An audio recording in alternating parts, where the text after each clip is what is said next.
Hi everyone, welcome to my channel. In today's video, I'll be discussing osteoarthritis and sharing with you 3 strategies to help alleviate your symptoms. Osteoarthritis is a subject I'm deeply passionate about, stemming from my doctoral degree and the amount of patients I have seen and successfully treated over the past couple of years. Today, I'll delve into 3 essential aspects that science has shown have a significant impact in improving pain, function, and quality of life when suffering with osteoarthritis. And these are education, exercise, and diet. So let's start with education. I believe understanding the true nature of your condition is crucial in a successful treatment of your condition. Contrary to common beliefs, osteoarthritis is not a wear and tear condition, but a wear and repair one, where your body is in a constant battle of trying to repair damaged tissue.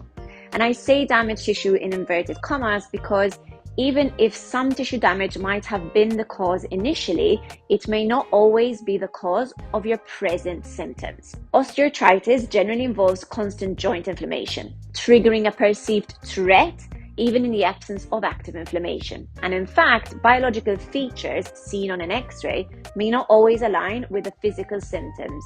So you do not always feel pain, even if there is an extensive tissue damage in your joint. And that is very important for you to understand, as this is one of the things that influences our beliefs and increase our perception of pain. So in chronic osteoarthritis, there is, as I said, an overall increased inflammatory response, influencing the brain's perception of danger.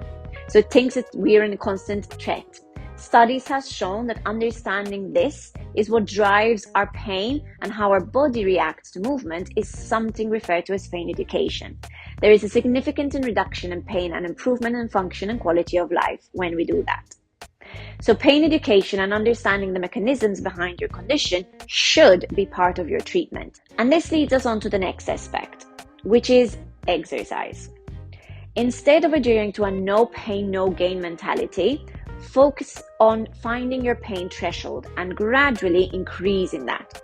You're exposing yourself to exercise slowly rather than pushing into pain and increasing the level of threat in your joint and your nervous system. Our tissues have a buffer with a threshold that is present as a protective mechanism from any trauma. This is called a protect by pain buffer. This buffer in healthy individuals without chronic inflammation has a threshold which is generally quite high, and it needs a lot of load on the tissues for it to reach damage level, such as a break or a tear. In patients with chronic osteoarthritis, the threshold is very low, and movement that is otherwise okay can be a trigger for pain. Therefore, we need to try and choose exercises that will reach that threshold slowly and push it higher and higher, decreasing the overall sensitivity. And in that way, we will help improve our mobility and function without increasing any further pain. So we can start with things like range of motion exercises. These help remove stiffness, allowing joints to move freely. Why?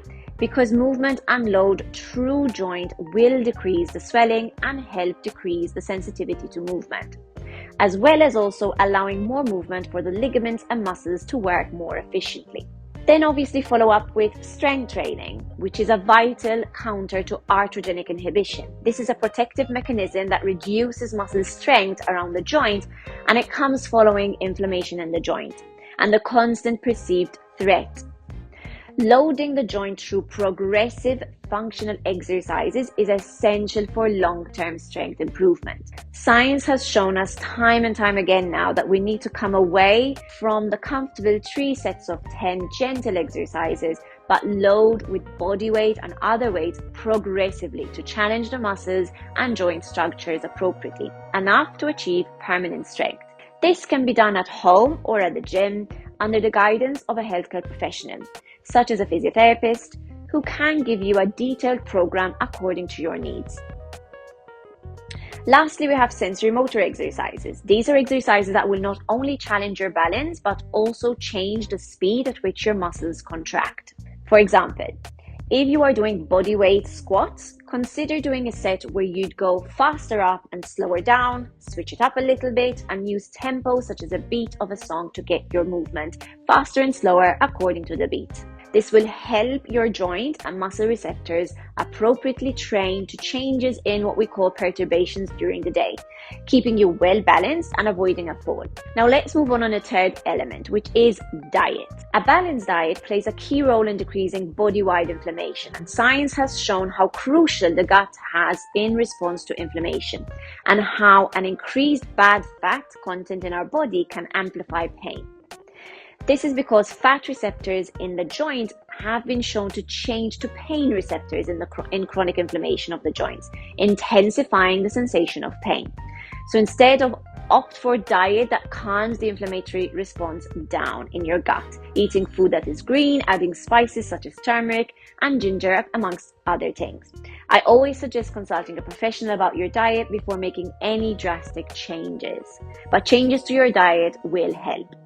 So to recap, education is fundamental in management of your arthritis.